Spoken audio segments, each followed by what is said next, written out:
Sim, é verdade. Inclusive eu com esse grupo aqui eu tô revisando, né? Fazendo, como é que a gente fala? Uma reciclagem, né? De Aham. muita coisa que às vezes é básica e a gente vai perdendo com o tempo e não usa e não se lembra. É muito importante. Mas a gente vai chegar no avançado, né? Aqui, apesar de ser um livro, né? O Java aqui para iniciantes, né? Até comentar que a gente está nos estudos, estamos no capítulo 2 aqui e vai, né? Eu acredito que finalizando esse livro a gente já sai do básico, né? A gente vai ver Sim. o básico de tudo. Tem até umas coisinhas aqui, eu acho que thread, por exemplo, falar de thread, ou se a gente chegar a fazer alguns exercícios aqui nessa parte de thread, generics também já é algo um pouquinho mais intermediário, eu diria. Lambda, coisa assim, já fica um conhecimento bem bom, né? Para sair do Verdade. básico para o Entrou mais intermediário. uma pessoa aqui, ó. Opa! Quem que entrou aqui, vou valorizar, né? Aqui a Vivian, de fé, que tá sempre por aí. Oi, Quase Vi. não, gente. Eu acabei de chegar em casa. Tem que resolver umas coisas lá em São Paulo. Maravilha. Tá frio Eu vou aí? esquentar um pouquinho só de comida aqui, senão eu caio dura no chão, gente. Vai ouvindo, vai, fica de ouvinte aí. Eu vou deixar esquentando aqui e vou vendo, sim. Isso, bora lá. A gente vai começar aqui, continuar com precedência de operadores. Eu vou abrir o blog aqui, que inclusive, ó, para vocês falarem, não tenho tempo. Eu postei aqui, inclusive, olha, acho que era 1h e pouca da manhã isso aqui, porque eu não queria deixar para última hora, eu não tinha conseguido fazer. Esses últimos dias foi uma correria. E eu fiz meio que de madrugada mesmo. Estava fazendo aqui. Foi o horário que deu tempo de fazer aqui. Uh, inclusive, já comentando aqui no blog, para que vou compartilhar aqui para quem não sabe, é dev.to/devs Java Girls. A comunidade mudou o nome, né? Agora é Java Girls, Java Girls Jug, né? Não é mais Devs Java Girls, é Java Girls Jug. Mas depois eu não sei se vale alterar aqui. Na verdade, esse blog aqui foi criado novo só pra gente colocar esses resumos, né? Então não sei se vale mudar, porque agora todo mundo já sabe esse endereço. Mas já comentando, né, que a comunidade mudou o nome. Beleza? E aí eu postei durante a semana sobre o encoding. Eu resolvi colocar aqui esse adicional, porque a gente viu o encoding num dos primeiros aqui conteúdos e ficou um pouquinho nebuloso, assim, da questão de qual é o padrão que a gente usa, qual o encoding que a gente usa, e depende da linguagem que a gente vai utilizar. Pensa que se eu for de uma programação, uma programadora lá da China, né, ou americana, ou a gente vai fazer tradução da linguagem, né? E é por isso que existe esse tipos de encoding diferente. Até que na IDE, vou aproveitar para mostrar aqui, quando a gente abre uma classe, fica aqui no cantinho aqui, ó, o tipo de encoding, e pode ver que está o TF8, que é o padrão americano, né? E essa semana eu tive, inclusive, por coincidência, um problema em relação a isso, porque quando a gente abre o editor, ele já vem para esse padrão americano normal. E o nosso teclado também, dependendo da onde que foi fabricado o teclado, já vem com padrão americano, né? E a gente tem que converter eles para poder usar para português, por exemplo, para linguagens latinas, que é esse ISO aqui. Aí para converter, ó, a gente muda aqui o encoding e converte. E às vezes esses acentos, essas coisas aqui na hora de rodar, não aqui no teste, né, mas na hora de rodar o programa, o sistema, ele perde os acentos, tudo, as configurações, e fica tudo zoado. Então vale até comentar essa partezinha, que eu acho que é um conhecimento assim Eu não diria, não sei se é avançado ou básico, mas eu acho que é meio básico, sim. A gente viu, falou, mas a gente falou por cima ali, que falou em alguma parte do livro e não foi assim abordado mais praticamente sobre isso, né? Eu acho que é bem importante. Aqui no projeto tem uma opção aqui, se não me engano, settings. Se colocar aqui encoding, file encodings.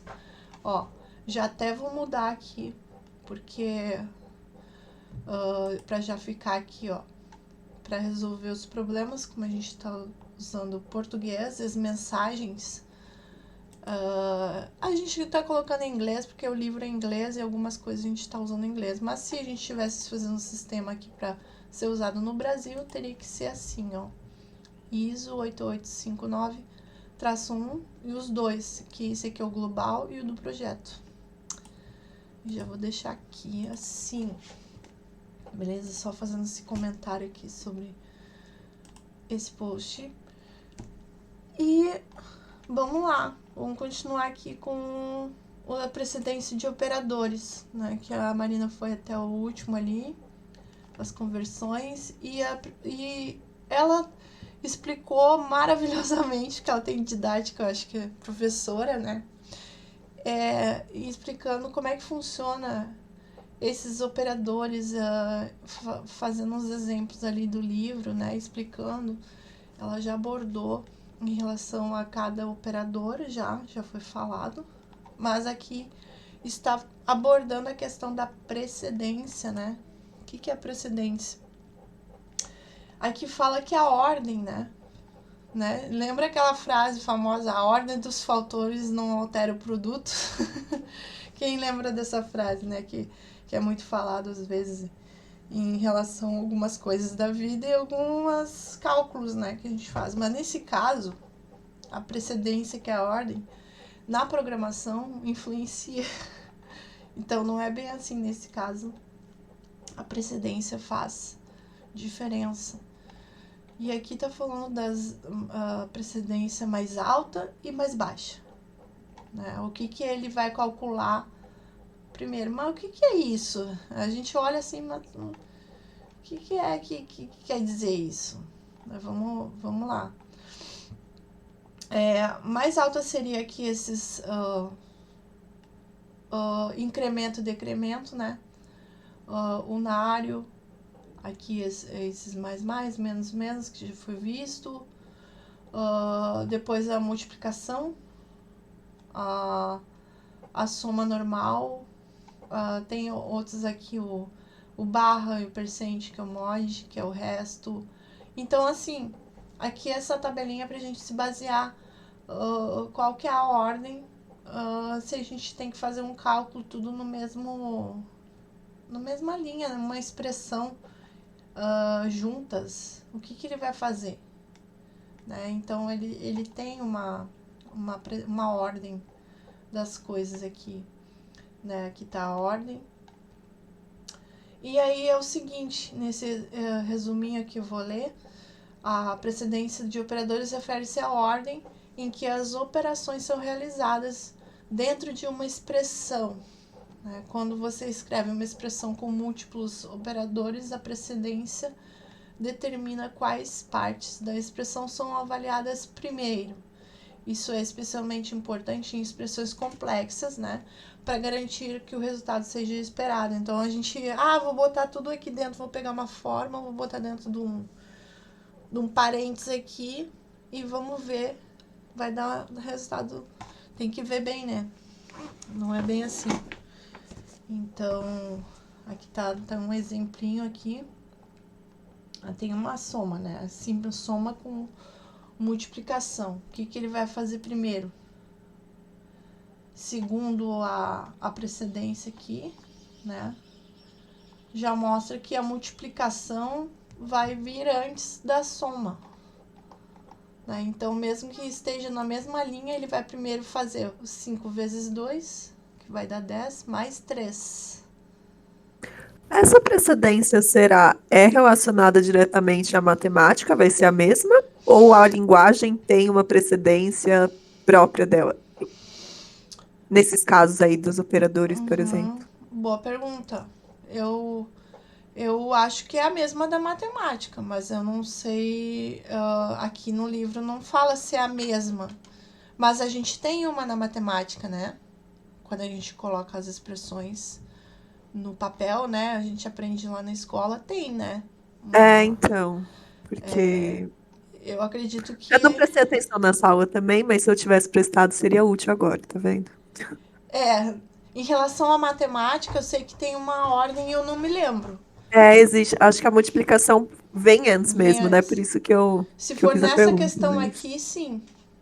Se for nessa É, questão aqui, com certeza a gente já viu isso aqui, eu me lembro também.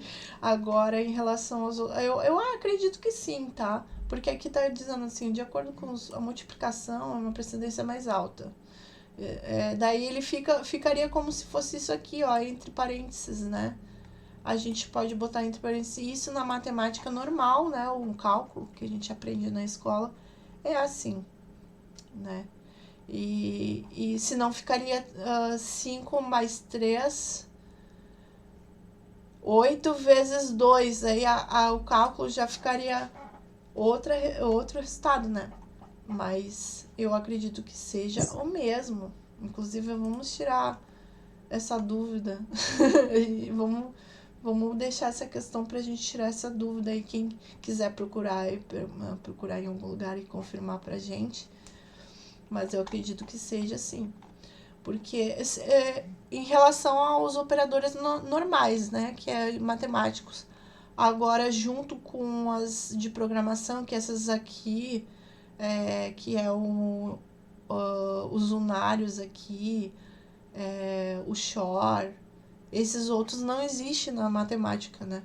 Existe só na programação. Então, eu acho que talvez misture um pouco dos matemáticos que já existem junto com os da programação, eles criaram essa tabelinha, né? Mas com certeza deve ter uma relação. E aí ficou 13. Resultado final dessa expressão aqui, que é a mesma coisa que esse de cima e esse de baixo. Beleza? Outro exemplo com parênteses. E os parênteses, o que é? Ele dá meio que uma separadinha ali. Se você quiser alterar a ordem de avaliação, pode usar parênteses para forçar uma ordem diferente. Essa é a pegadinha. A pegadinha não, digamos assim, uma. Ai, não sei, a palavra fugiu. Mas é uma forma ali de uma dica ali de poder forçar, né? Aí eu quero que isso seja calculado primeiro, que nem aqui a soma. Eu quero a soma. Realmente eu quero que a soma seja feita primeiro e depois a multiplicação. E aí vai dar um resultado diferente. Tinha eu dei esquecido. uma pesquisadinha aqui rápida em relação a essa questão da precedência. Tá falando aqui que os operadores possuem regras que são aplicadas nas expressões aritméticas do Java, que são as mesmas seguidas em álgebra. Opa, Para quem já estudou álgebra, porque eu não. olha aí. É boa pergunta. Então, Vamos saber. sim, com certeza tem relação. Talvez não tenha essas aqui, como eu falei, né? Essas aqui que é só da programação mesmo, né? Esses do mais, menos, É, menos. Esses aqui que são as barrinhas pro lado, pro outro. Inclusive a gente usa bem pouco, né? Não é muito comum ver em expressão. Mas quem trabalha com cálculo científico, talvez, faça algum sistema com cálculo científico, use mais. Qual outro que não tem na álgebra? Esse ponto de interrogação com 2 pontos aqui, que eu acho que é mais usado em if e else. O ponteiro, né? tem Não muitos tem. aí que eu particularmente nunca usei. É. Esse aqui, olha, eu vou te falar que eu acho que eu nunca usei também. Esses aqui do. Dois. Como é que fala aquele. Eu não sei o nome, nem no nome do caractere. Pra mim isso é maior que alguma Maior e coisa, maior menor. 2 vezes, Isso, maior e menor. Que é o do diamantezinho, né? Que a gente fala do diamante quando coloca os genéricos, bota o diamante, abre e fecha. Mas é o chapeuzinho. A forma que eu falo é muito tosca, meu. Não reparem. É muito antigo, né? Esse aqui é o ponteirinho ali de baixo. Mas a gente não usa, né? Não é comum a gente usar todos os operadores, mas é importante a gente saber que existe, saber. Uma hora é lembrar, né? Na hora que a gente for fazer alguma expressão um pouquinho maior, saber que tem uma ordem aqui. Muito bem. E segue o da álgebra, né? Porque é matemática, né? Não falar faz sentido? Faz total sentido.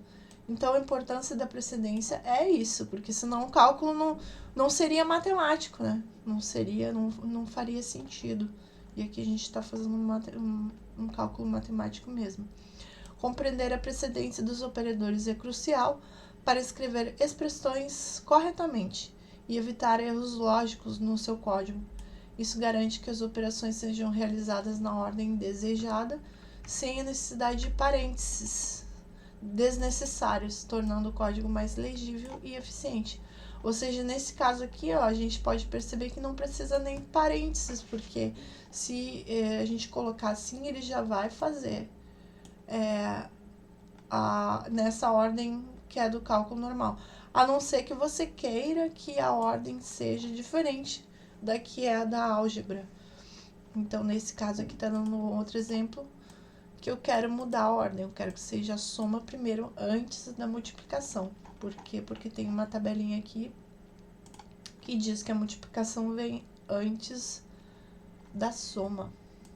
Eu não lembro se eu fiz um exemplo disso, eu acho que não. Esse aqui ficou só pra gente visualizar aqui mesmo. E no livro também, eu acho que fala... É isso mesmo.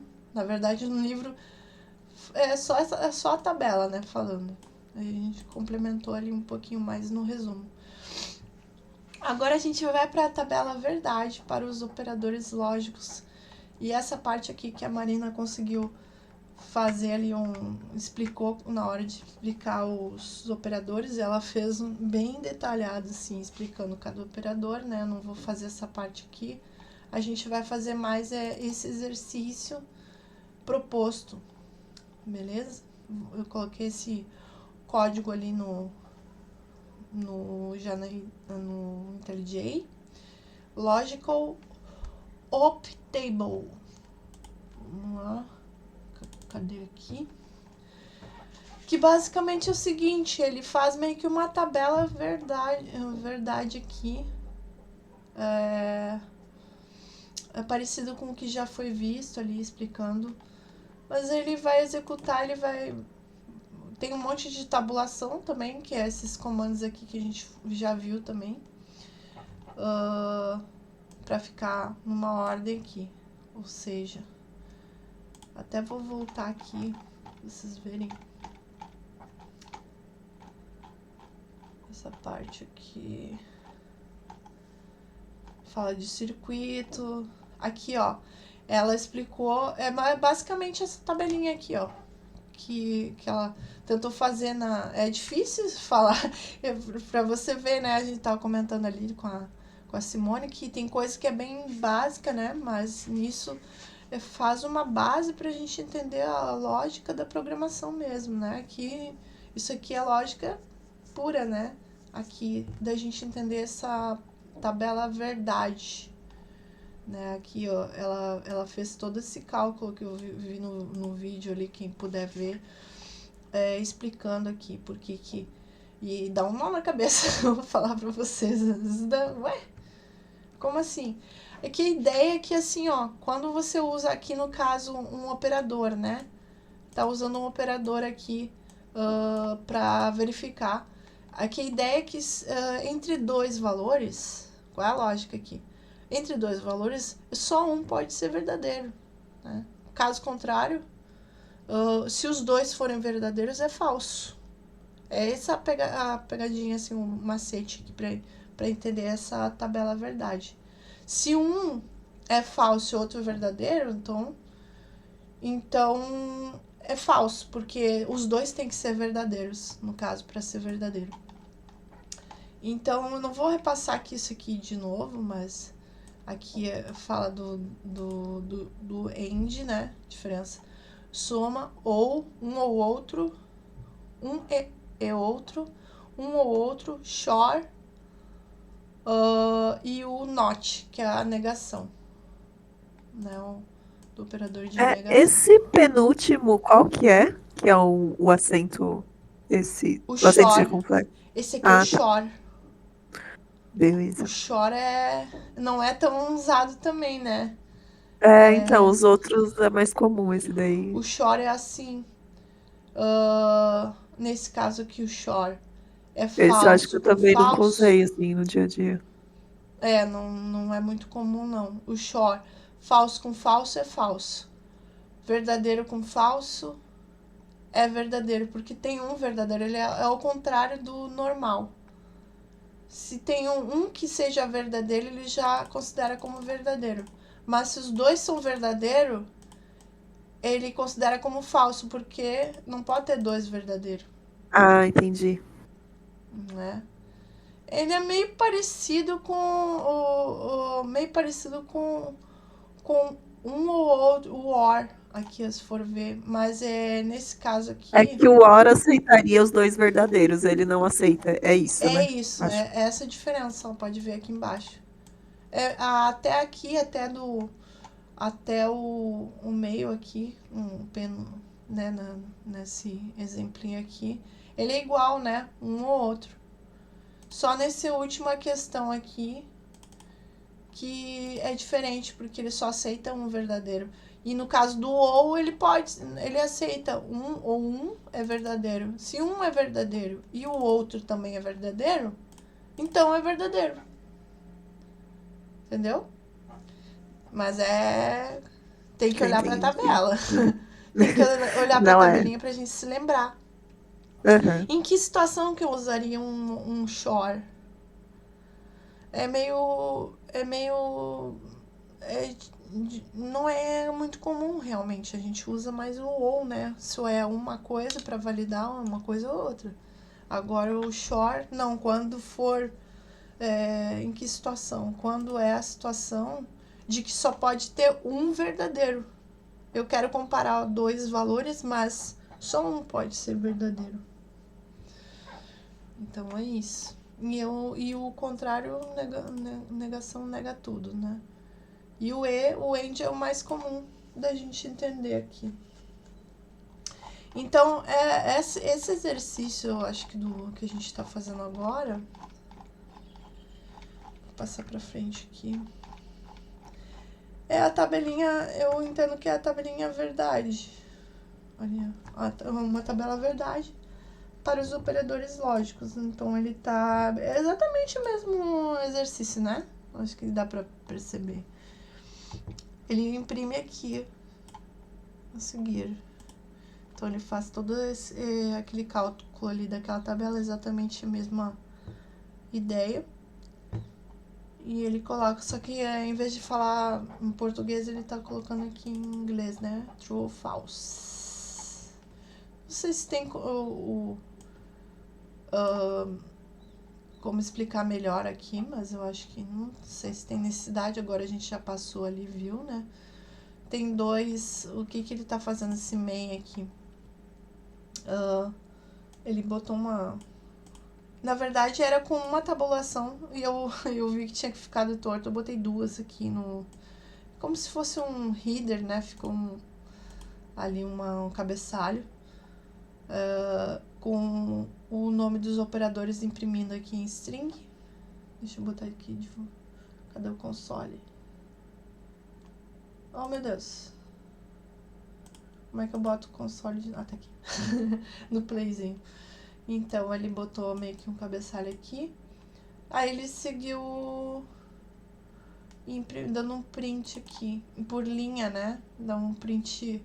Aqui, cada bloco aqui, ele tá imprimindo na mesma linha, porque eu não tô usando só nesse último impressão que ele bota o print LN pra ir pra próxima linha. Então, ele pega e tá fazendo os cálculos aqui. Deixa eu ver. Ele bota uma tabulação. Aqui, primeiro, ele imprime os valores, só os valores, né? Aqui é o print P, print Q. Na primeira linha. Aqui ele já tá fazendo o end, né? Entre parênteses. Então, tem a ver um pouco com o lance da procedência ali também. Nesse caso, ele tá só botando entre parênteses para executar antes de imprimir. Não tem muita expressão, muita coisa para fazer na expressão. Basicamente, ele só tá validando um valor ou outro, de acordo com o operador aqui, um simples, né? Então, ele tá botando esse aqui, end, nesse caso, true, ou, or, é só uma barra. Vai ter lugares que a gente vai ver o or assim, né? Mas, matematicamente, é um só. Então, a gente vai ver isso também. Acho que ela comentou também o E. Nesse caso aqui, a gente usa E. Um E para cálculo de álgebra, né? Matemático. Mas, se a gente for querer fazer numa expressão, a gente usa 2E para fazer uma validação, por exemplo. E o OR a gente usa 2 aqui também. Mas acredito que a gente vai ver um pouquinho mais à frente. A gente tá vendo só os operadores aqui lógicos, né? Mais simples. Beleza? Aqui ele tá fazendo XOR e aqui ele tá fazendo NOT. Imprimindo aqui. Nessa última, daí vai passando a linha, né? Com outros tipos de validação aqui. O que muda de uma linha para outra? Muda essa ordem aqui. Nesse caso, a primeira linha é true. A segunda linha é o true é false. Na terceira linha é o false true. Mudou a ordem. E na última linha é false. Daí ele vai fazendo se true, P é true e Q é true. Se for comparado com end, né? É true. Se for or, um ou outro, é true também. Se for XOR, é false. Porque não pode ter dois verdadeiros. Se for not, ele é o contrário.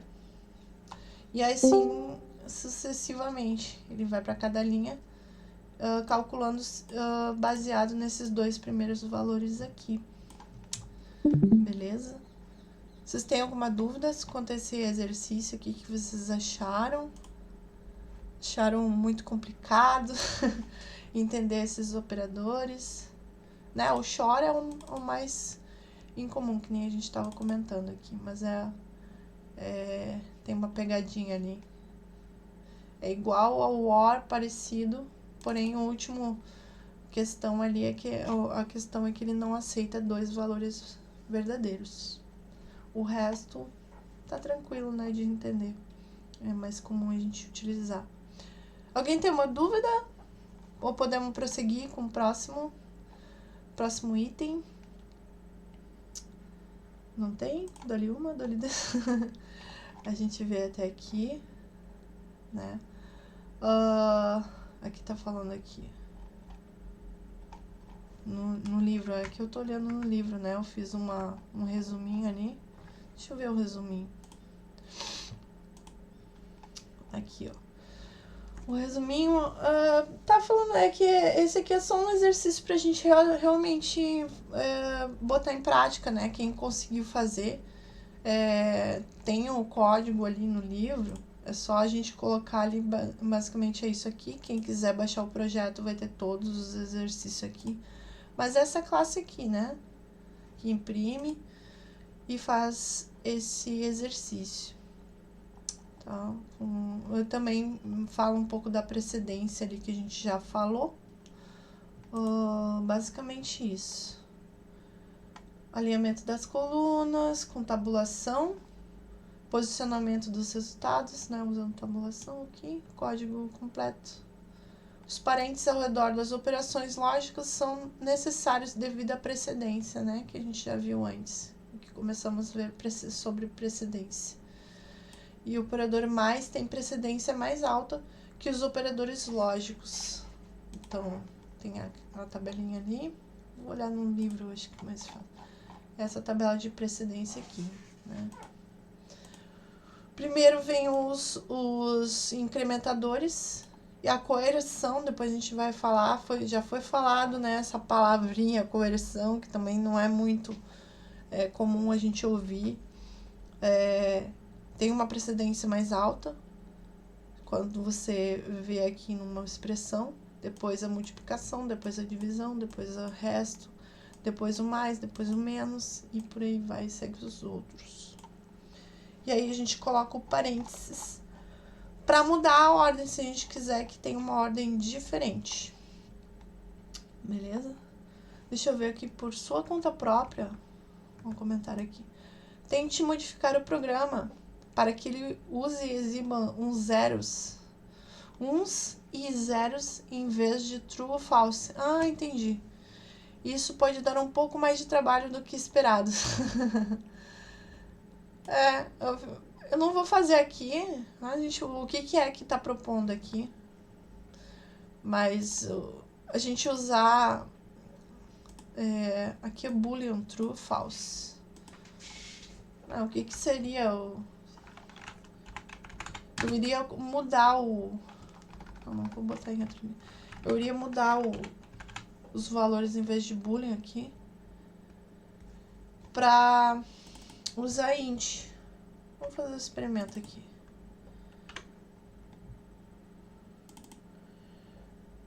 0 e 1. 1 e 0. 1 e 1.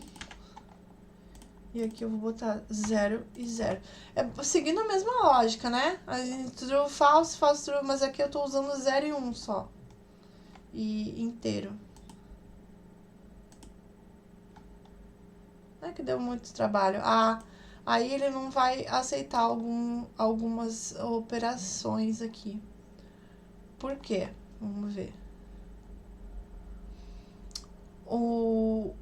A negação não pode ser aplicado num inteiro. A negação, por quê? O que seria a negação do um inteiro? Não faz sentido, né? A gente só consegue fazer a negação com boolean, porque ele é um valor true ou falso, daí a gente vai negar aquele valor. Só com boolean, com inteiro não dá. Todo mundo pegou? Essa operação aqui não faz sentido para inteiro. O que seria uma negação de um zero? Não tem. Não existe. Agora eu posso fazer as outras operações, sim. Então eu troquei aqui as bolas, as ideias, e deu erro nesse operador. Eu não vou mudar aqui, porque senão vai estragar o exercício. Mas eu vou tentar voltar aqui. Mas não deixou. Gisele, eu acho que o pessoal tá pedindo aqui no chat o link do blogzinho para acompanhar. Acho que o pessoal chegou atrasado. Claro, é dev2. Deixa eu botar aqui. Já mando. Mas eu coloquei, deixa eu colocar aqui no chat também. Não sei se vocês viram. Já mandei aqui. Pra quem tá aqui, no abrir bate-papo na nossa sala mesmo. Não sei se vocês estão vendo, né? Aqui embaixo eu coloquei o link aqui, no chatzinho. Quem quiser entrar, vou botar na leitura compartilhada também. Tá. E vou mandar aqui no chat do WhatsApp também. Beleza? Vamos para expressões em Java. Vamos seguir em diante. Vocês entenderam, né? Faltou aqui. Por que não a expressão ali, o exercício proposto ali não deixou fazer com... eu tinha me esquecido desse detalhe. Ele sugeriu para mudar os valores, né? Vamos voltar ali. Tente modificar o programa que ele exiba uns e 0, 1 e 0, em vez de true ou false. Isso pode dar um pouco mais de trabalho do que o esperado. Por quê? Porque ele vai dar erro ali na negação, ali o operador de negação, ele não funciona para inteiro, não funciona para string, para outros tipos de valores. Esse aí teria que trocar ele, teria que usar outro. Beleza. True e true. Não sei se estava assim. Depois eu ajeito aqui. Não. True e false. False e true. True e true. E false e false. False. Tabela verdade. Quem nunca fez a tabela verdade para ver o valor de uma coisa, né? Essa ideia. Agora vamos para expressões. Vamos pegar aqui o livro. As expressões aqui tem a parte de... né, o livro tem aqui falando sobre as expressões e foi feito... Vamos seguir o resuminho pra gente poupar um pouco de tempo. Pra quem já leu, né? A gente faz ideia aqui que todas leram, mas não é bem assim, não precisa. A gente faz o resumo justamente pra gente simplificar essa parte, né? Mas quem puder, leia. Os componentes de expressões, operadores, variáveis e literais são componentes de expressões. O que é uma expressão? Expressões são similares às equações álgebras. Alguém tem alguma explicação mais simples de o que acha que é uma expressão? Para mim é como se fosse uma frase, um cálculo, uma lógica. Alguém tem uma ideia melhorada aqui pra gente explicar a expressão? Mas a gente trabalha com linguagem, né? Então, assim, até a interpretação dessas coisas, a gente vê, faz uma ideia e às vezes a gente vê uma palavra e tá, mas eu entendo como se fosse outra coisa. É só uma questão de tradução, né? Da nossa linguagem. Eu acho que expressão, falando mesmo de linguagem, a gente pode até associar a expressões que a gente usa no português, né? Uhum. A gente tem expressões nossas, no inglês vão ter outras, e cada linguagem tem as suas, né? Então, eu acho que tá um pouco relacionado também. Totalmente.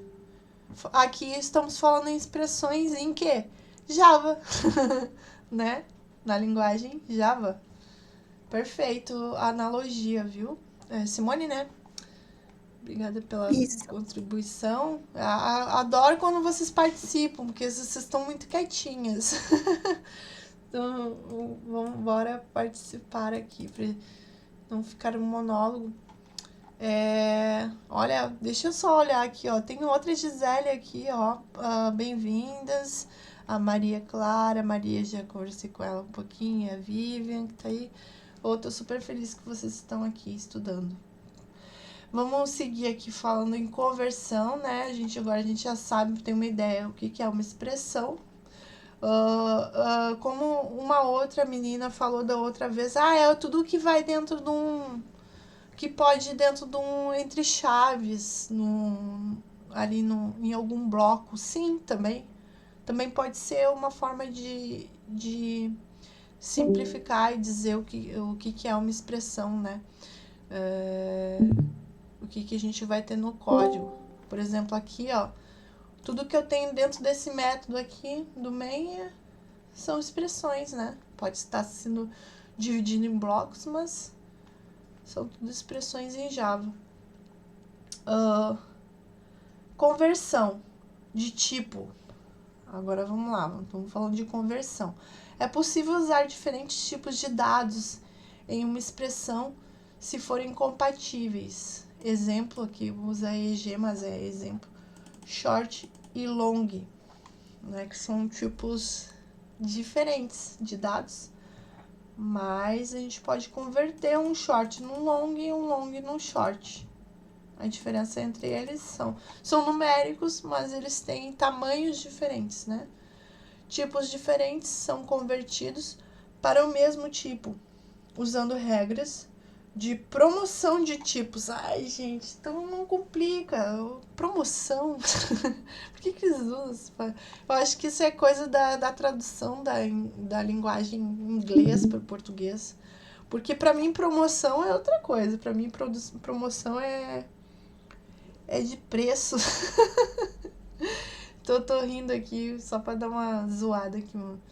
Mas é isso. Quando você vê aqui uma regra de promoção de tipos, não faz muito sentido, né, se a gente ler isso aqui.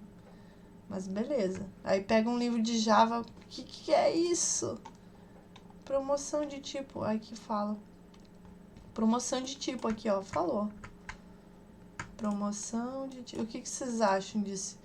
Quando a gente, por isso que é tão difícil ler, às vezes, livro técnico, porque a gente tem que traduzir ainda a tradução do inglês para o português e ainda depois traduzir para o entendimento da linguagem que a gente está estudando.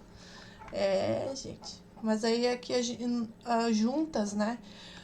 No outro dia, quinta-feira, eu tava com a Jaque, que ela tem um grupo do Código Limpo, não sei se vocês conhecem, a Jaque é bem que movimenta aí a comunidade, e ela veio com uma outro entendimento de uma coisa que eu tinha entendido ali no Java e contribuiu. Isso que é tão legal os grupos de estudos, porque vocês entendem, eu não entendi, e aí vocês trazem uma outra visão, uma outra analogia, e a gente entende juntas, né, um conceito que às vezes é tão complicado.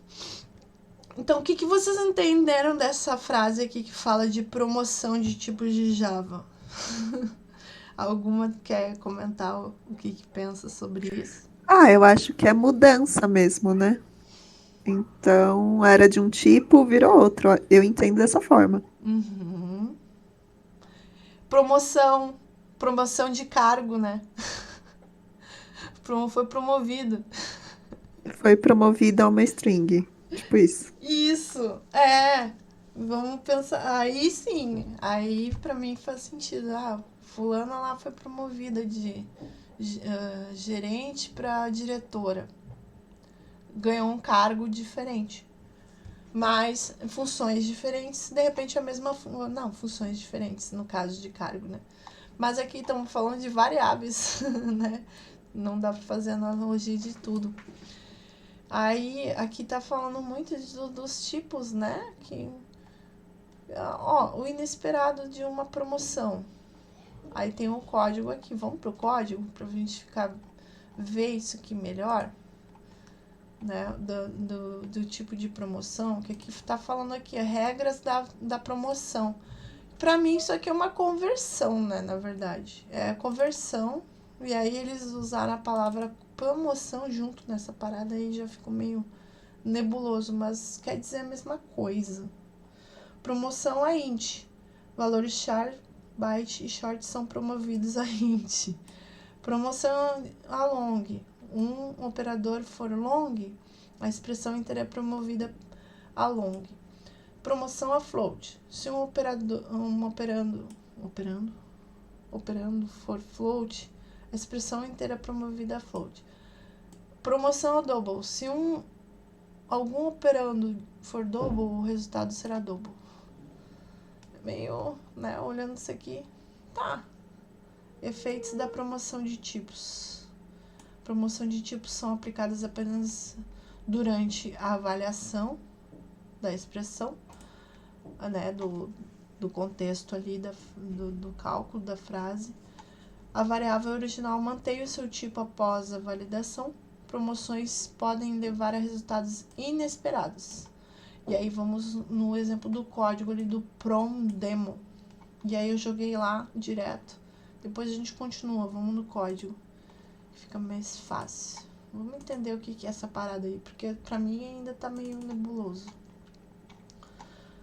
Aqui tem esse prom demo, temos um byte, temos um int, aí o byte, o B, é igual a 10, o I, que é o int, faz uma multiplicação aqui de 2 bytes, nesse caso aqui tá falando, esses nomes de variáveis tá bem ruim, né, mas tudo bem, BI. O I é a multiplicação de 2B, e o I e o B, de novo, é colocado 10. É que não mudou o valor, né? Na verdade, eu tô atribuindo B 10 e depois aqui de novo. E o I eu tô fazendo um cálculo. Não é necessária a coerção, o resultado é int. Resultado de multiplicação de 2 bytes, ele, mesmo sendo 2 bytes aqui, ele vai conseguir atribuir no int, segundo o programa aqui, que ele entende. Aí, nessa outra linha aqui, tem meio que um cast, né, que a gente, né, vamos lá, a coerção seria a coerção forçada, né, uma conversão, eu tô forçando o byte ser byte, que ele já é byte, mas eu tô forçando aqui que ele tenha esse tipo. Então, eu tô fazendo uma coerção necessária aqui. E se eu não tivesse isso aqui, será que o programa vai rodar? Se eu não tivesse essa coerção necessária? Vamos ver. Vamos fazer esse teste. Aí depois ele imprime o I e o B. Vamos ver como é que vai ficar isso aqui. Olha, ficou 100 e ficou 100. Por quê? 10 vezes 10, 100. E aí ele imprimiu os mesmos valores para os dois. Só que no I aqui não precisou fazer o cast, né? A coerção forçada. E no B precisou. Só que para mim não faz muito sentido, porque por que eu tenho que fazer o cast no próprio o variável que ele já é o tipo dele? Se eu tirar aqui, vamos tirar isso aqui, ó, ele não aceita.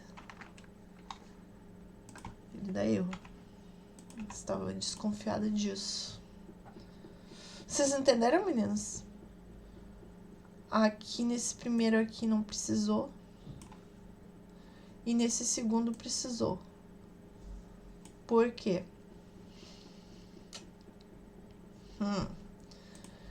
Pra mim, realmente isso aqui, assim, olhando, conhecendo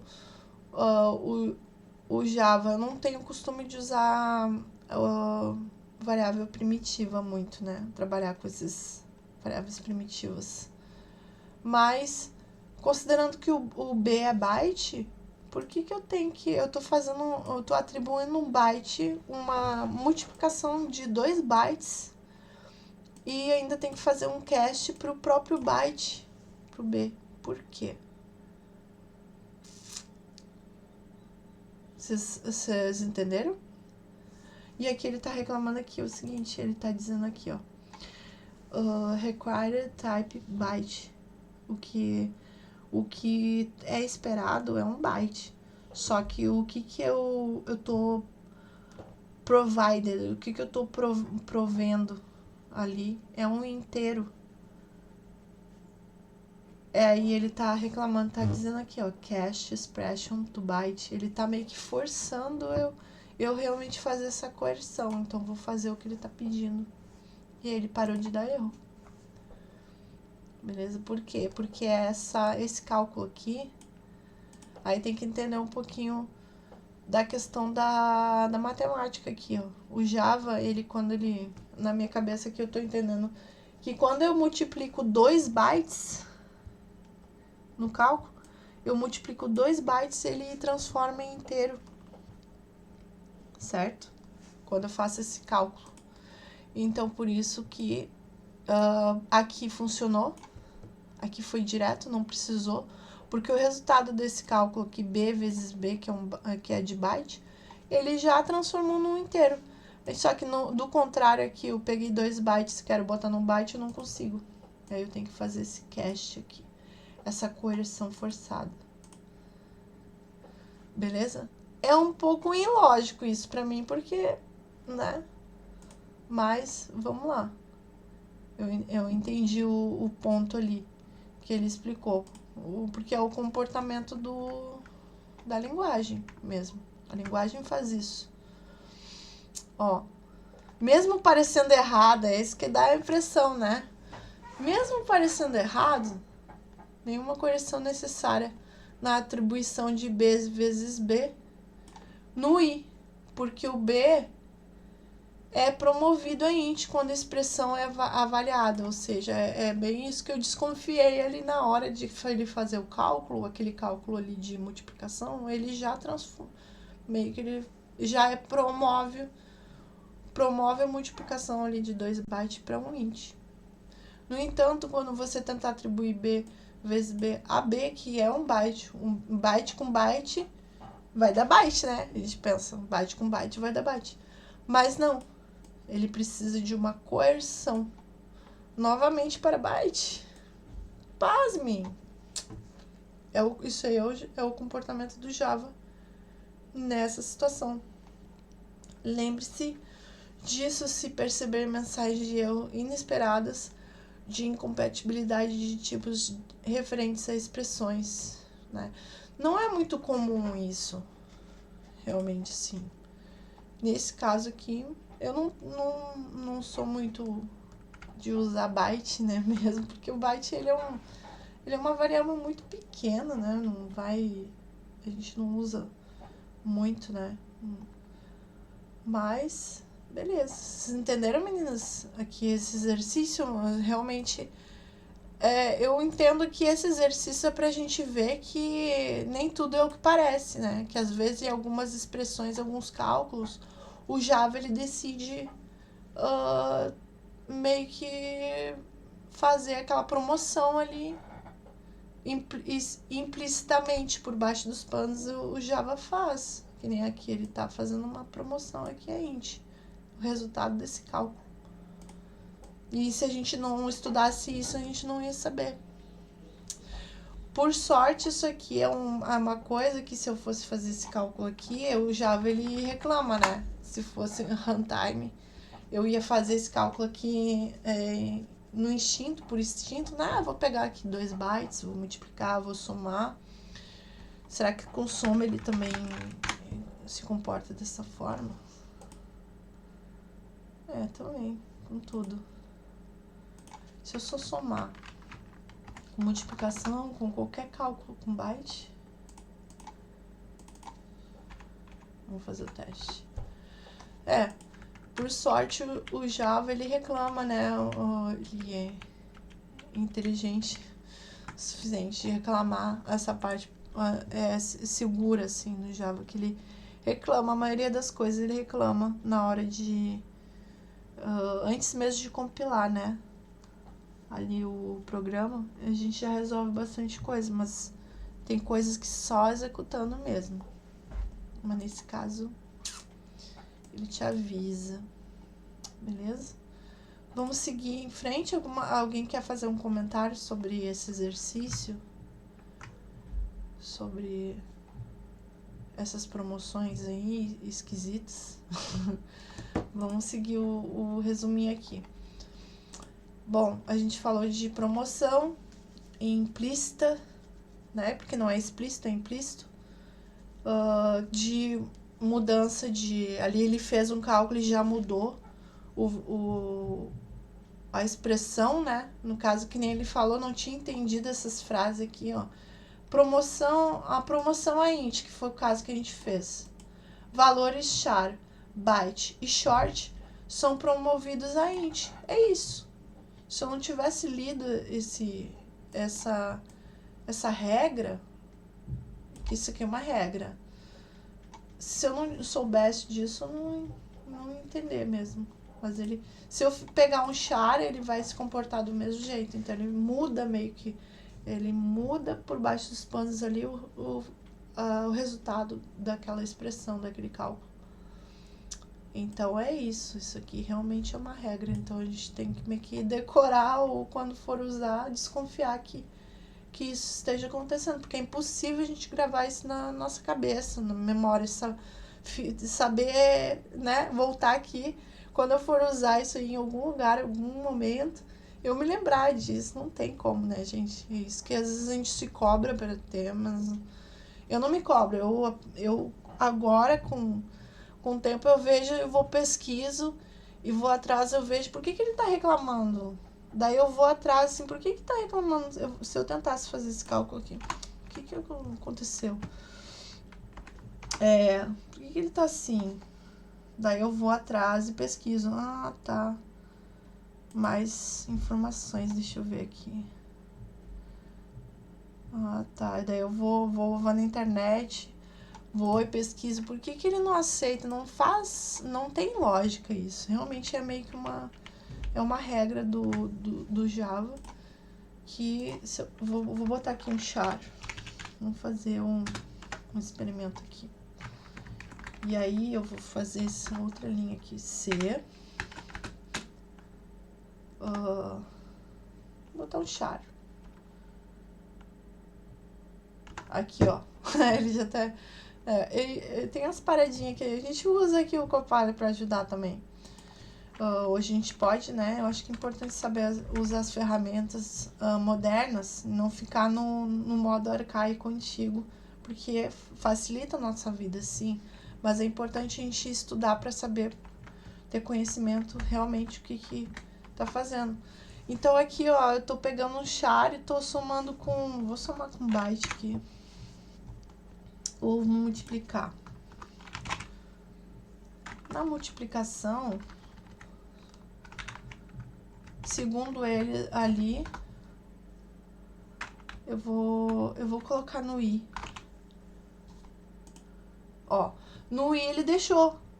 Porque com char também acontece a mesma coisa. Apesar de ser um char é uma letra, olha. O char é uma letra, né? Mas ele faz a mesma coisa, o mesmo comportamento, ó. Eu multipliquei o 2 char e ele conseguiu colocar num inteiro. Por quê? Porque é uma regra.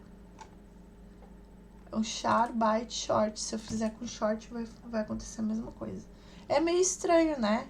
É estranho. Eu vou falar pra vocês que eu nem sabia dessas regras.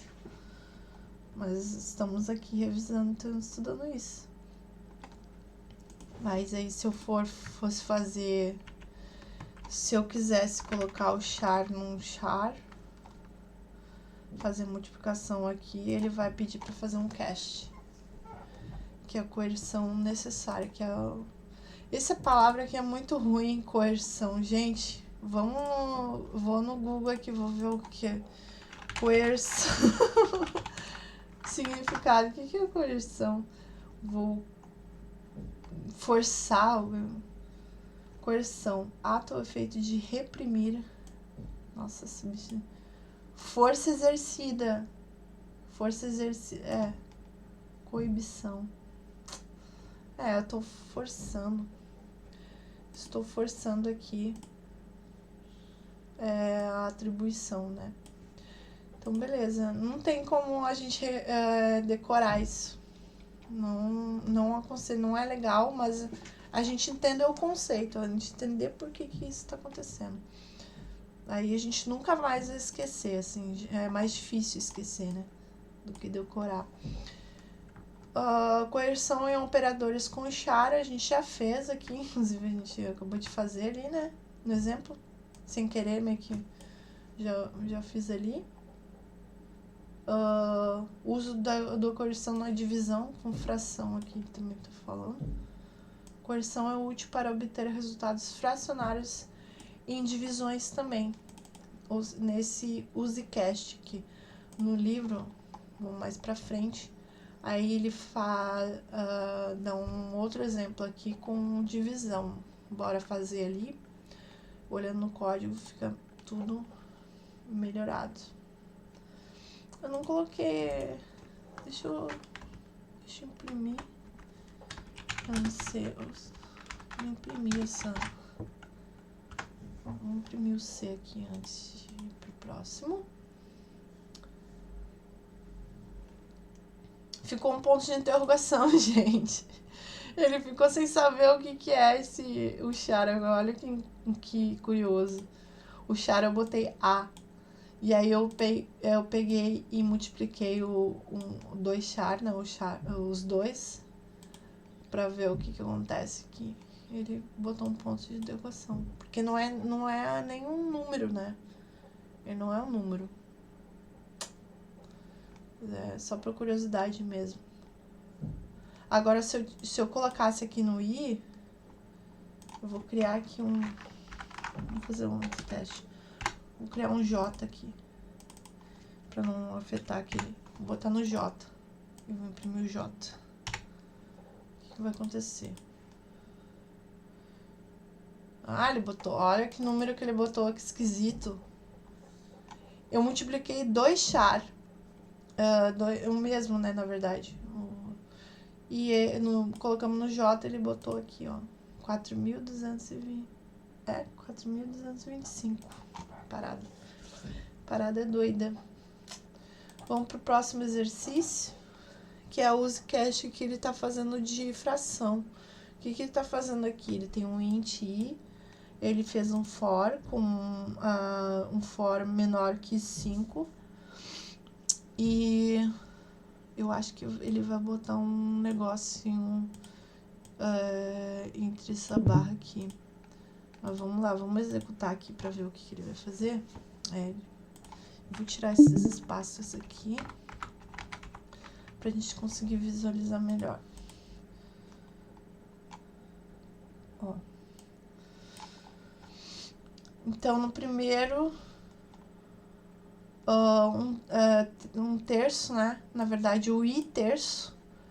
O i terço de i é 0. Ele entrou a primeira vez porque ele começa com 0, né? Então, ele tenta dividir o 0 por 3. Vocês ainda estão aí ou já saíram? Deixa eu ver aqui. Não, ainda tem meninas aqui, beleza. Vamos continuar, né? Aí ele tá dividindo, vocês entenderam? Ele tem um laço aqui, né? Um for, a gente fala. E ele tá dividindo por 3. Com fração agora, com fração. Aí ele faz uma coerção.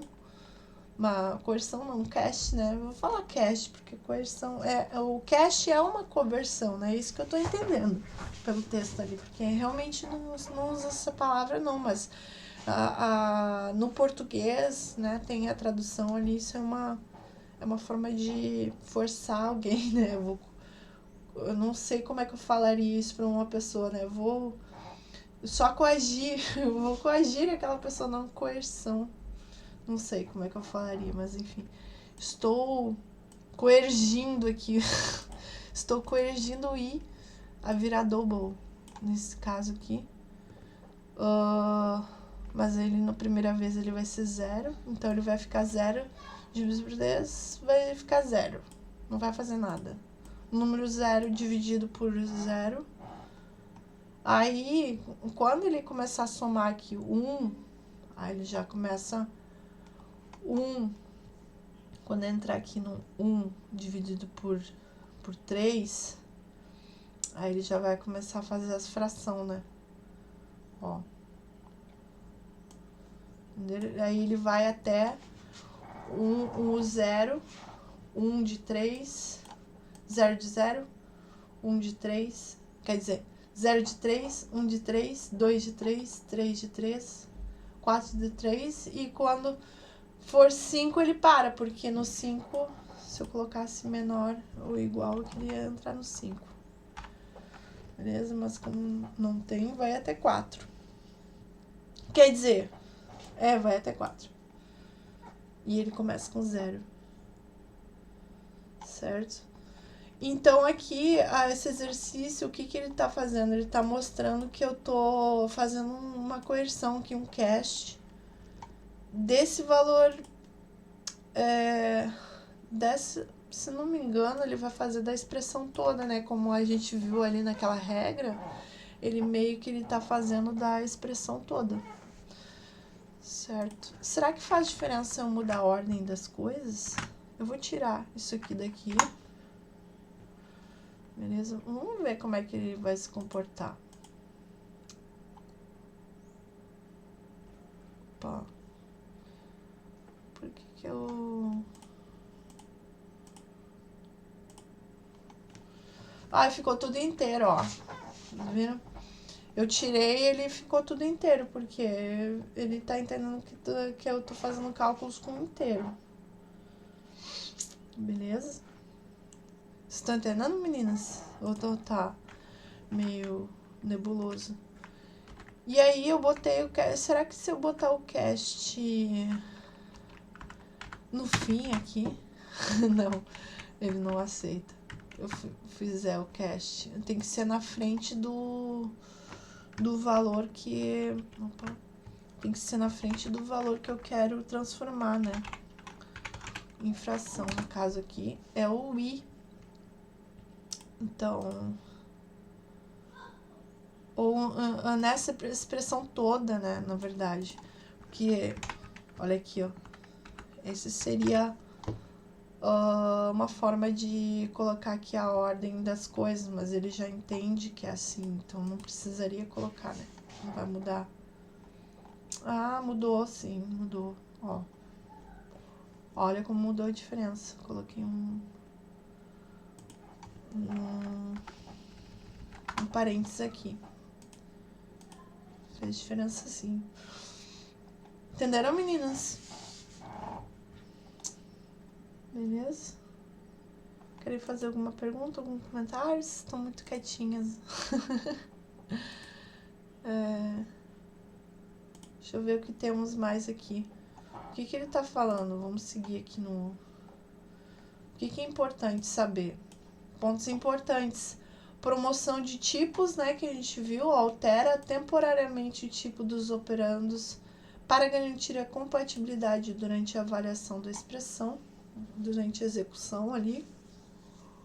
E a coerção, o que a gente aprendeu aqui? A promoção e a coerção, usada para converter explicitamente o resultado de uma expressão para o outro tipo, né? Quando necessário, que nem no caso aqui a gente fez do double, né? Para ele realmente, na divisão, ele considerar a parte fracionária, né?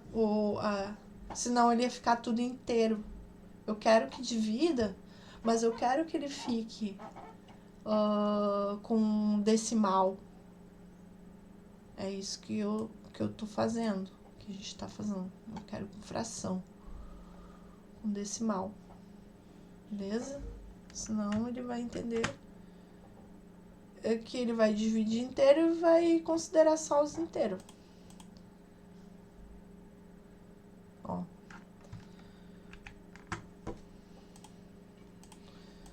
É isso.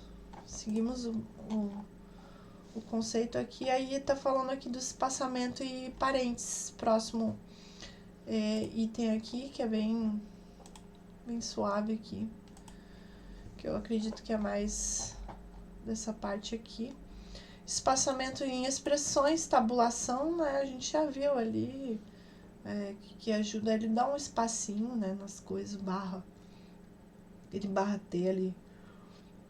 É x igual a 10 dividido por y vezes 127 dividido por x.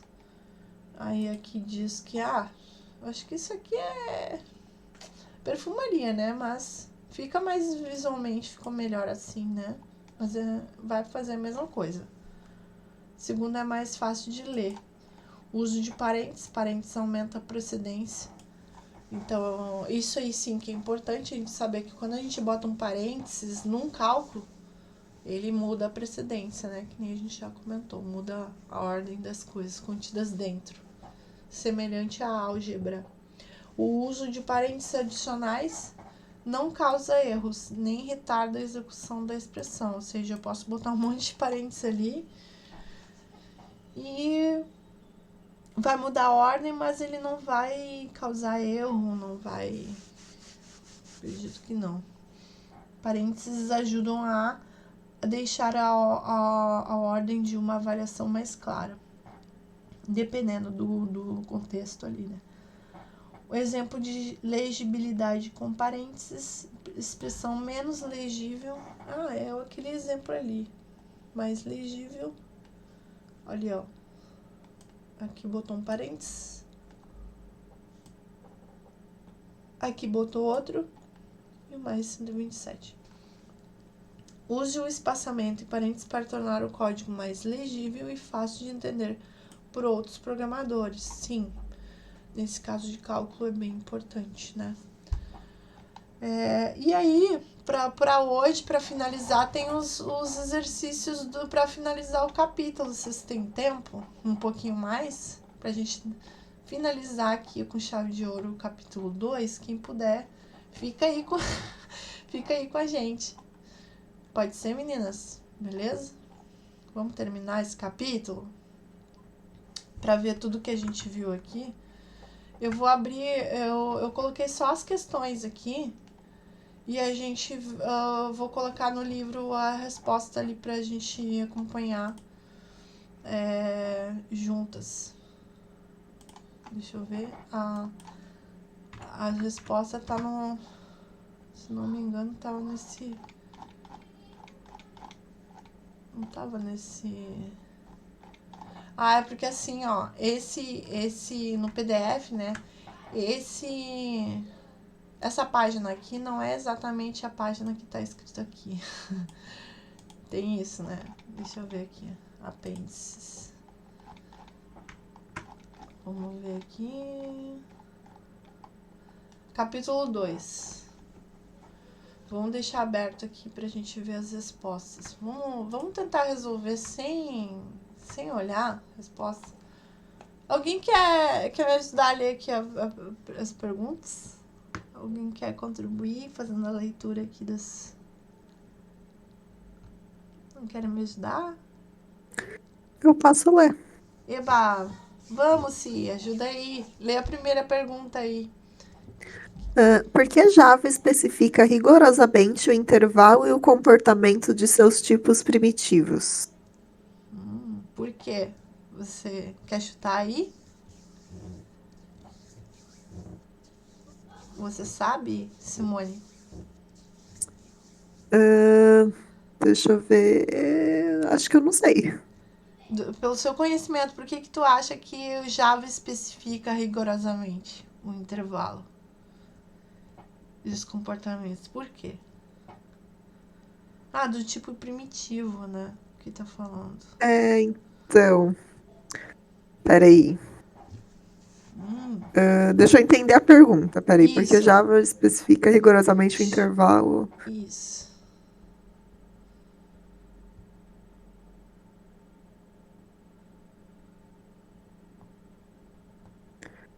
Bom, eu entendo que para a gente não ter um problema de compilação lá na frente de tipos, né? Boa. Basicamente é isso. É uma boa... Eu também... Eu não vi a resposta, tá? Na verdade, eu tô falando aqui com vocês, mas não cheguei a olhar as respostas. No capítulo 1 eu olhei e ainda colei a resposta aqui. Mas não quis fazer pra gente poder pensar juntas sobre cada questão e tentar responder. Eu acho, tá? Eu não sei. Mas eu também acho que tem a ver com isso. Porque todo mundo fala que o Java é tipado, né? Mais tipado. Por quê? Por relação, tem a ver com como é uma linguagem compilada também. E também em relação à segurança, né? Tem uma segurança a mais da linguagem em si, da execução. Não sei, eu acho que tem mais ou menos a ver com o que você falou também. Vamos ver a resposta? Vamos ver o que tá aqui. Java. Pode ler, Simone, para nós? Lê aí a resposta para nós. Java especifica rigorosamente o intervalo e o comportamento de seus tipos primitivos para assegurar portabilidade entre as plataformas. Entendesse? Tem a ver com a segurança. A gente viu ali, até o exemplo que a gente viu ali do exercício, ele meio que força a gente a fazer uns cast, né, também, para ter certeza daquilo que a gente está fazendo. Eu acho que isso torna um código ou a linguagem mais segura também. E fora isso, o lance da portabilidade é para poder executar em vários locais, em vários. Enfim, não sei se. Né, qual é o nível de programação, não sei como é fazer uma linguagem do zero, mas é uma coisa bem complexa, né? Então, não sei, outras linguagens que não são tão tipadas, o que eu sei é que pode gerar muito problema, né? Em relação a isso, os comportamentos. O que a gente ouve aí exaustivamente é que Java é uma linguagem multiplataforma, né? E é uma característica importante da linguagem também, né? Então, acho que é mais ou menos nesse caminho. Isso aí. E tem a ver com segurança, né? Para poder rodar em vários tipos de dispositivo, sistema embarcado, sistema web. Eu trabalho com Android, Java dá para colocar em tudo, em qualquer sistema Linux, Mac, Windows. Então, é a forma que eles encontraram de deixar a linguagem um pouco mais segura. Vamos ver a próxima pergunta. Quem que quer ler para nós a segunda pergunta? Alguma de vocês aí que estão aí quer ler para nós a segunda? Vivian, você já almoçou? Quer Já contribuir? posso ler. Qual é o tipo de caractere usado em Java e em que ele é diferente do tipo de caractere usado por outras linguagens de programação? Quer chutar? Por que o caractere do Java é diferente das outras linguagens? Ou quem leu, é que eu abri o livro ali, quem leu. Olha, isso aí eu não sei, eu não vi também. Por que o caractere do Java é diferente? Alguém sabe?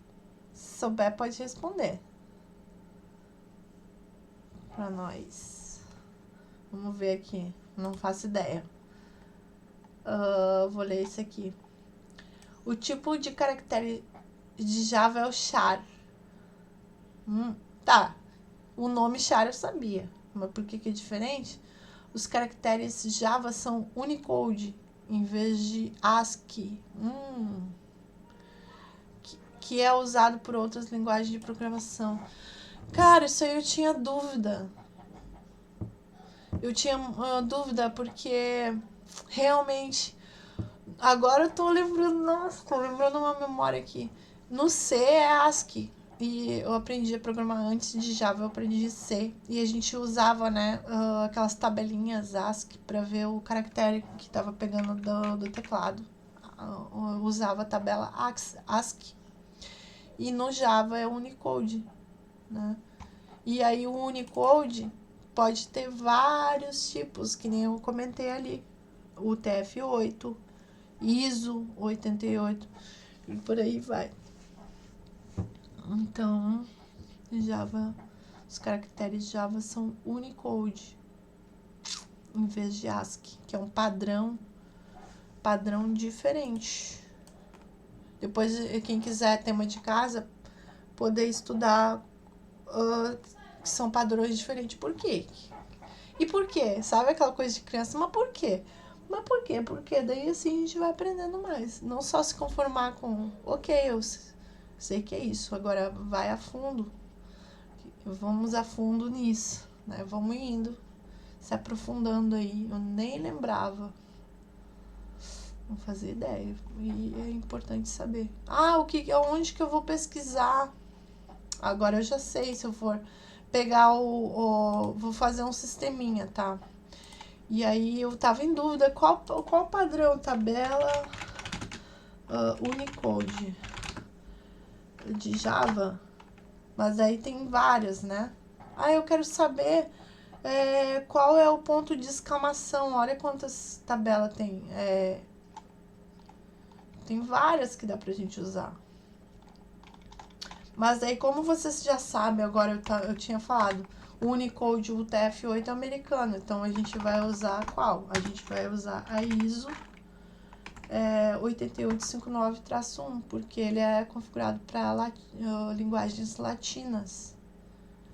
Então, a gente vai olhar essa tabela aqui, quando a gente quiser pegar um dado. Mas ela tem correlação aqui a ASCII, né? A ASCII. Aí agora eu já não sei. A ASCII é a mais antiga de todas, se não me engano, é a meio que universal, mas... né? Vamos a fundo nisso. nos bytes, até os bytes. Vamos para a próxima pergunta. Alguém quer contribuir, Gisele? Você não quer ler nenhuma... Não falou nada? Quer contribuir aqui lendo alguma pergunta aqui pra gente responder? Um valor boolean pode ter o valor que você quiser, já que qualquer valor diferente de zero é verdadeiro. Verdadeiro ou falso? Vamos ler de novo? O que vocês acham?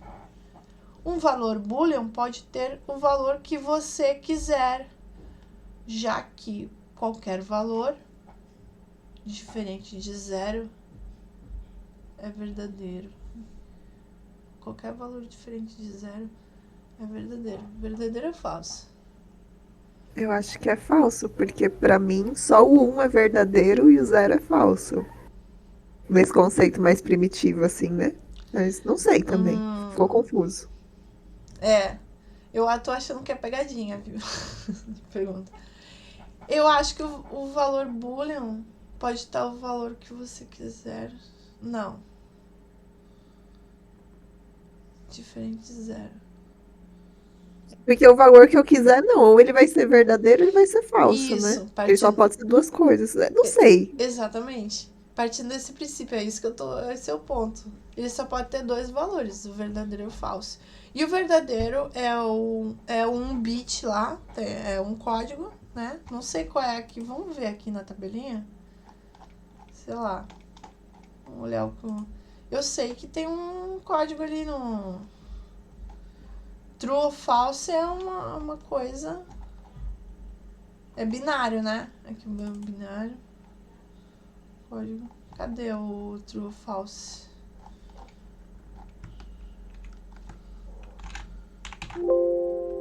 Ai, gente, não tô achando. Não tem aqui. Que isso? É porque não tem no caractere, não tem no teclado isso. Será que aqui ele só mostra nas tabelas o que aparece no teclado? Eu acho que é por isso. Mas o true ou false deve ter algum valor lá no primitivo, né? Então eu acho que é falso também, eu vou chutar. Porque ele só pode ter dois valores, não é um valor. Mas que não necessariamente ele é um valor diferente de zero. Diferente de zero é verdadeiro. Quem disse que o true é falso é 0 e 1? Né? Mas, não sei, vamos ver aqui. Falso. Acertamos. Um valor booleano deve ser true ou falso só. Não tem nada a ver com zero. Não tem nada a ver com 1. Não tem nada a ver com 1 e 0. É true ou falso. Mas ele tem o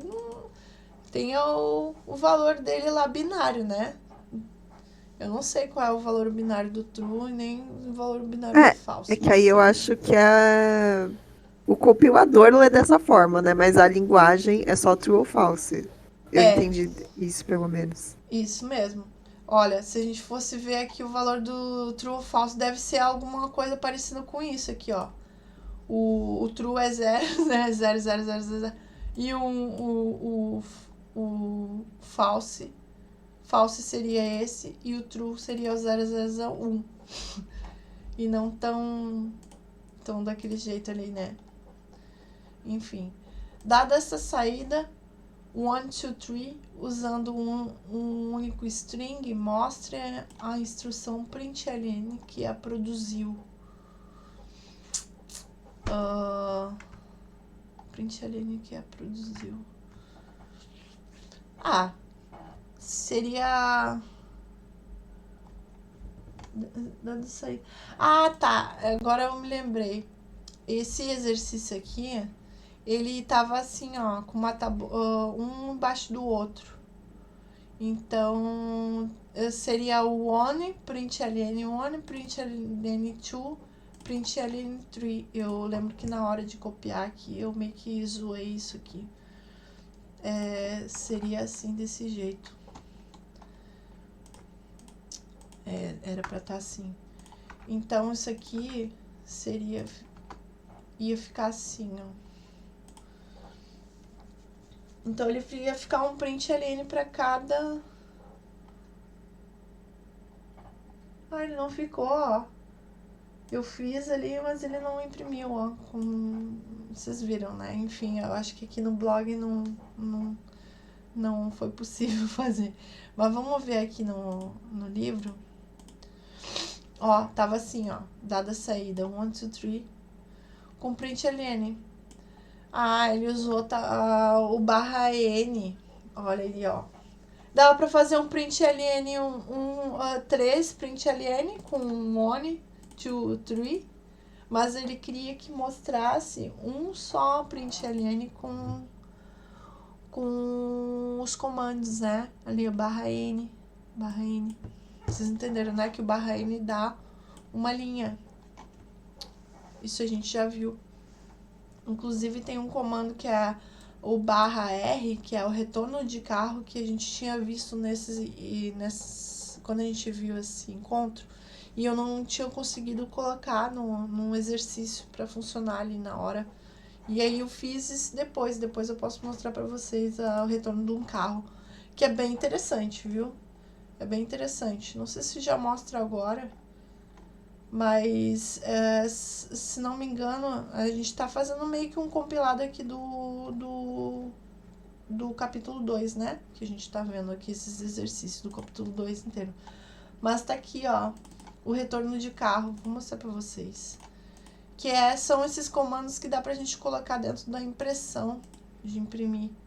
Olha ali, ó, ficar contando 1, 2, 3, 4, 5, 6, 7, 8, 9, 10. Contagem completa.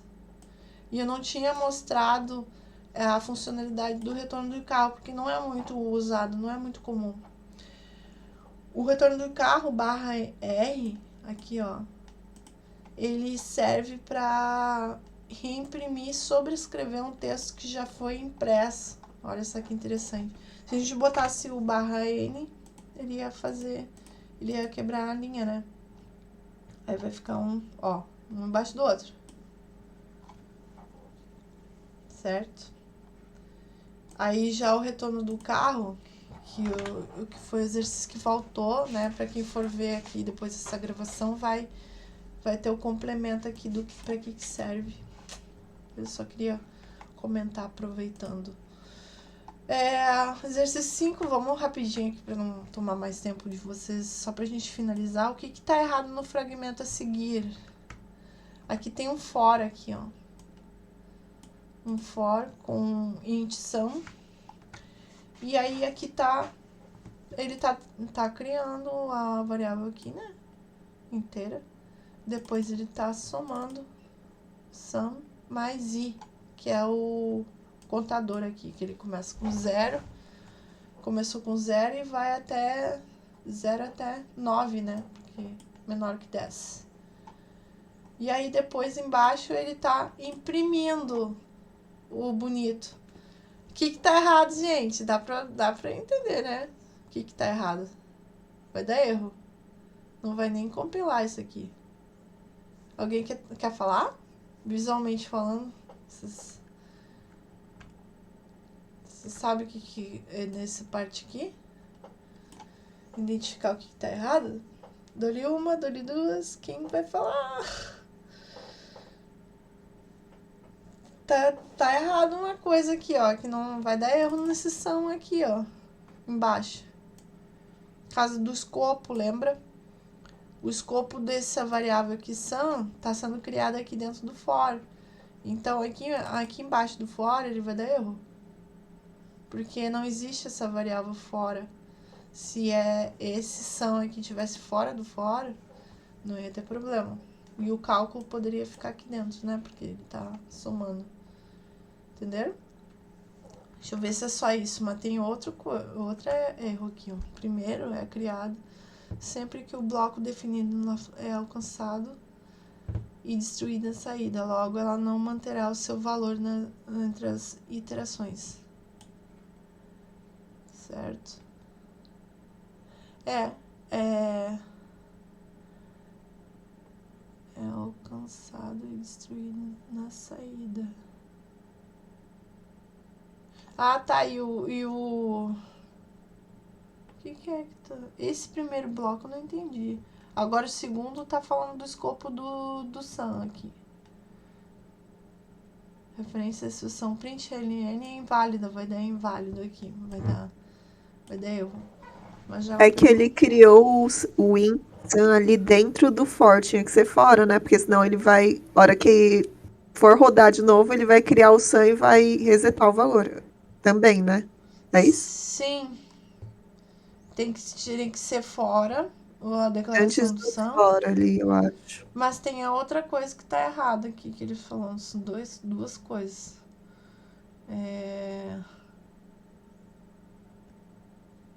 Deixa eu ver. Não manterá o seu valor entre as interações. Não adianta tentar usar sum para armazenar um acumulado das interações. Sim, mas é em relação a isso mesmo. Em relação a isso. Não faz sentido, né? Eu tô querendo fazer um incremento aqui, um contador para fazer um cálculo, e aí ele só existe aqui dentro do escopo, né? Que a gente já tinha falado nesse capítulo sobre o escopo das variáveis, a duração de vida, o tempo de vida dele. E nesse caso aqui tá só dentro dessas chaves aqui. E aqui também daria erro de compilação. Explica a diferença entre as formas prefixada e pós-fixada do operador de incremento. Essa aqui é a parte Marina que deu em relação a prefixada e pós-fixada. Eu nem me lembro, mas vamos lá. Vamos ver a resposta aqui. Prefixada e pós-fixada, se não me engano, é aquele mais e menos quando vem antes da variável e depois. Vocês se lembram? Quando o operador de incremento proceder seu operando, ou seja, proceder, o que está dizendo? É na frente e atrás. Java executará o incremento antes. Eu acho que é antes, né? Preceder é pré, é antes. Ai, meu Deus, a gente tem que traduzir tudo. Quando aqueles operadores forem antes da variável, ou seja, mais, menos, ele vai calcular antes. Obter o valor do operando para que seja usado pelo resto das expressões. Se o operador vier após, Java obterá o seu valor antes de incrementar. Eu acho que tem um exercíciozinho aqui já pronto que a gente tinha feito. Não é de escopo. Acho que nesse exemplo 2 aqui, ó. Quando vem antes, quando a gente imprime antes, ele calcula antes, quando a gente na hora de imprimir ele já calcula antes. Se ele vem depois do operando, ele vai primeiro executar e depois ele vai somar. E aí na próxima vez que ele imprimir, ele vai imprimir com o incremento. Vocês entenderam, né? Nessa partezinha aqui, essa aqui a gente já viu. Quando a gente imprime com circunlância. Vamos supor aqui que estejamos com o y, tá, o y tá 0 aqui nesse caso. Ele vai entrar no 0, e aí aqui na hora de imprimir, ele já vai imprimir com 1, certo? Ele já vai imprimir com 1 já. Agora, nessa situação aqui, nessa situação aqui, ele vai imprimir com 0, e na próxima vez ele vai botar 1. Vai sempre somar depois da expressão, tá? Isso que tá querendo dizer aqui. Pré-fixado e pós-fixada.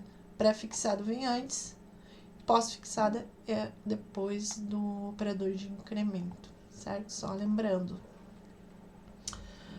Mostre como um AND em curto-circuito pode ser usado para impedir um erro de divisão. Como um AND de curto-circuito pode ser usado para impedir um erro. If, aí aqui está dizendo um B diferente de 0. É aquele que tá com 2, né? Na verdade, ele tá mostrando duas expressões aqui dentro do if. Então, ele vai validar uma coisa e outra. Então, ele vai validar esse e esse. Se os dois forem verdadeiros, aí ele entra no if, certo? Então, ele vai impedir de dar problema. Se o B for diferente de 0 e o valor for divisível, né? No caso aqui por B, porque o B não pode ser 0 e também ele tem que dar true aqui. Quando vem aqui tem que dar true, certo, meninas? Aqui, quando a gente faz um if, ele sempre espera um valor booleano aqui de resultado, né? Ou true ou é falso, certo? Então, aqui eu estou usando um AND para quê? Para validar duas expressões. Ou seja, para não dar no point, sei lá, dar um null. Ou vai dar um BO lá de... Não é null, é, sei lá, um valor...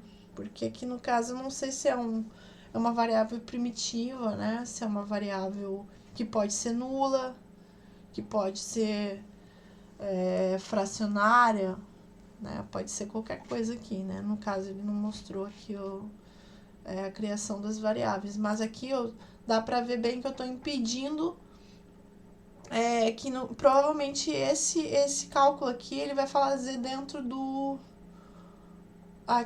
if para pegar o resultado, né? Então aqui ele está impedindo que ele entre se o B for diferente de, no caso, de 0, né? É isso, né? Diferente de 0. Se o B for diferente de 0 e o valor for divisível... Pra mim não faz muito sentido aí. Pra mim o B tinha que ser diferente de 0. True e true. Mas beleza, é uma forma dele... Esse aqui ele chama de curto-circuito, por quê? Por que um AND é curto-circuito? Porque ele vai encurtando os caminhos. É isso que eu entendi.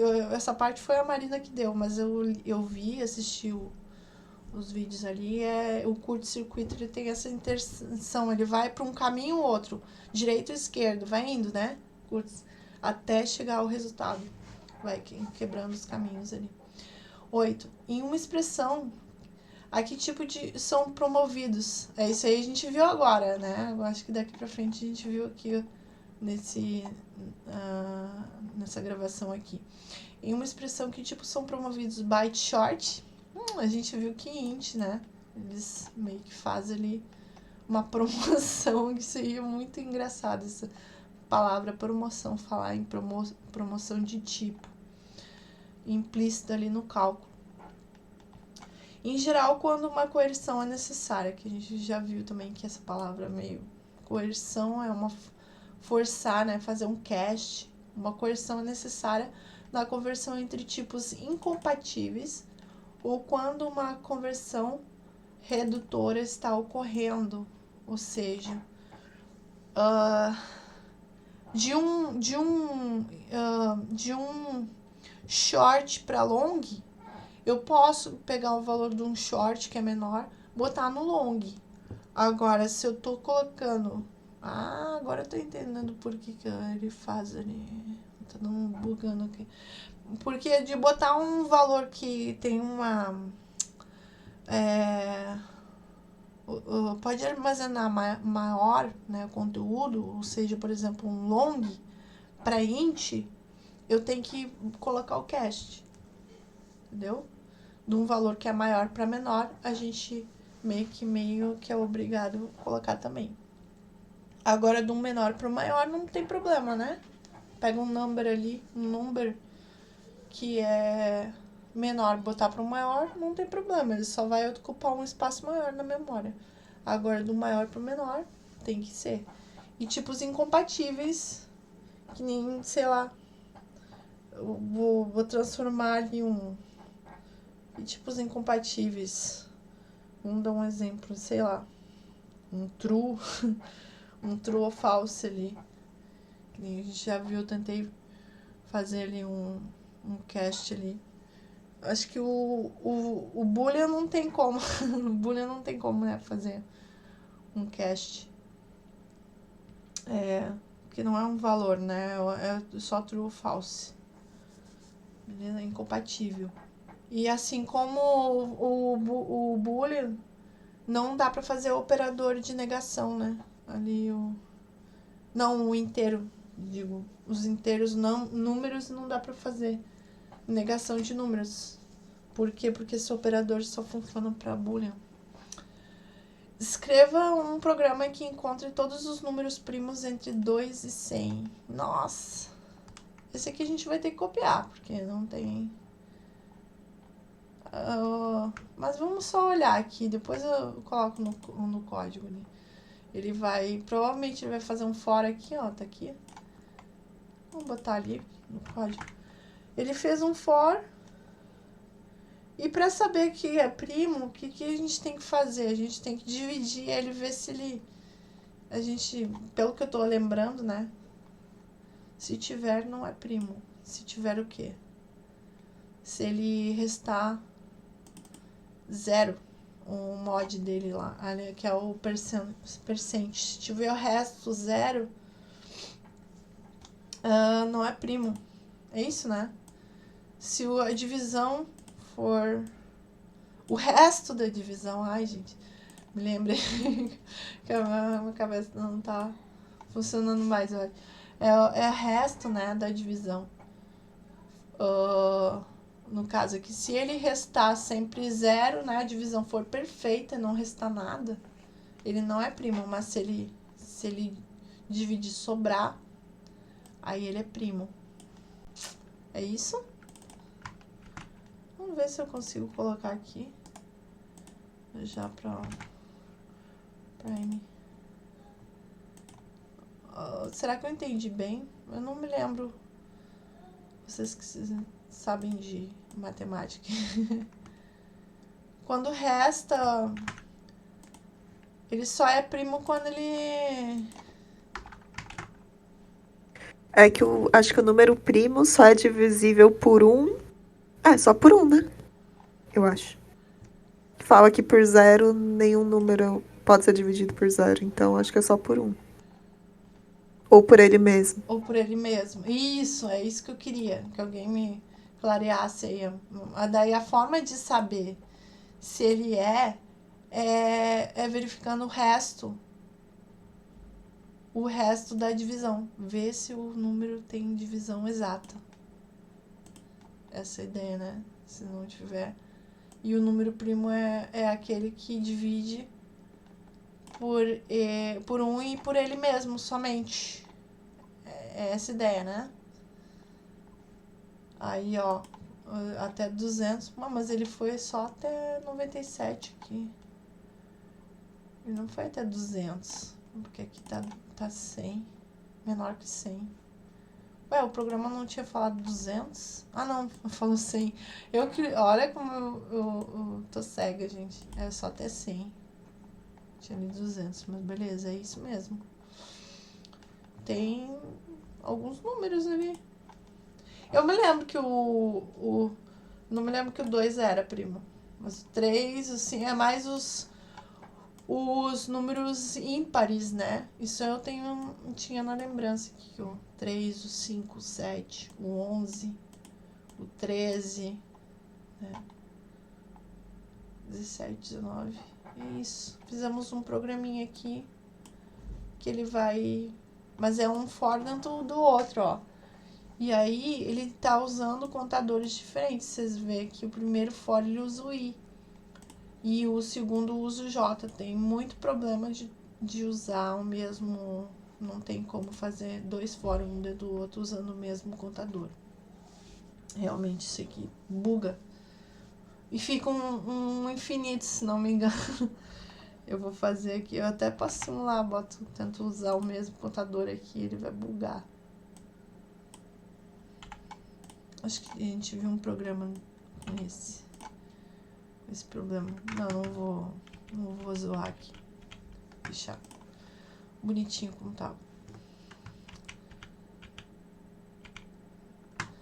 Beleza? Vamos terminar aqui. Uso de parênteses adicionais afeta o desempenho do programa? Não, né? Pra gente mudar ali a ordem. Um bloco define um escopo? Sim. O bloco, o que é o bloco, gente? Ai, abrindo coisa que não deve... O bloco é isso aqui, né? Entre chaves. O bloco do for. Aqui nem tem bloco, ó, mas existe aqui, porque só tem um comando ele fazendo. Né? Aqui não tem, mas... Aqui tem um bloco, aqui tem outro bloco. Beleza? É isso, meninas. Olha, obrigada às guerreiras que ficaram até aí. A gente passou do horário. Mas eu acho que vale o esforço, porque a gente concluiu o capítulo 2 aí. Fez os exercícios, né? Vamos seguindo em frente. E aqui a gente tem mais aqui, ó. Vai começar o capítulo 3 do livro aqui. Falando de instruções de controle. Aí vai um pouquinho... Vamos além aqui do... Ó, o que vem nessas instruções de controle? Vem umas coisinhas a mais aqui que a gente já viu. Já tá vendo, né? Já tá trabalhando. Ifs. Tem outras formas de fazer. Switch. A forma completa do for each, né? Que na verdade a gente tá usando ali só com primitivo. Dá pra gente usar com coleção, com outras coisas. O while, do while break. E o continue aninhar laços. Isso a gente vai ver. Deixa eu tirar uma dúvida bem rapidinho. Eu não cheguei ali a ver o escopo, mas esse livro chega a entrar em expressões LAMP dessas coisas ou não? Ainda? Sim.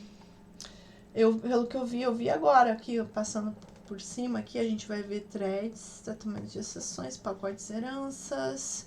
Aqui, ó. Lambda aqui, ó. Tipos genéricos e expressões lambda e referências de métodos. A gente vai ver, sim. Não sei o quão aprofundado é, né? Mas eu acredito que o suficiente pra gente poder trabalhar. Porque já tem a partir do Java 8, né? Então veremos sim. Vai ser bem legal. Mas tá lá no capítulo 14. Estamos indo pro 3 agora. Mas seguimos o baile, vamos vendo. Vamos chegar lá. Continuem com a gente. Quem puder participa, contribui aí. Não precisa estar lendo o livro na íntegra. Faz o resumo e entra aqui com a gente para estudar juntas. A gente já está fazendo esse trabalho de resumir e estudar juntas aqui. Pode só dar uma olhadinha de relance no PDF ali no livro, se não conseguir ler tudo. Já participe e contribui com o programa aqui. Tá bom, gente? Muito obrigada. Tenham um ótimo fim de semana. Restinho de sábado aí pra vocês. Bons estudos e até mais. Até a próxima. Tchau, tchau. Até mais, pessoal. Obrigada. Até mais. Tchau, tchau.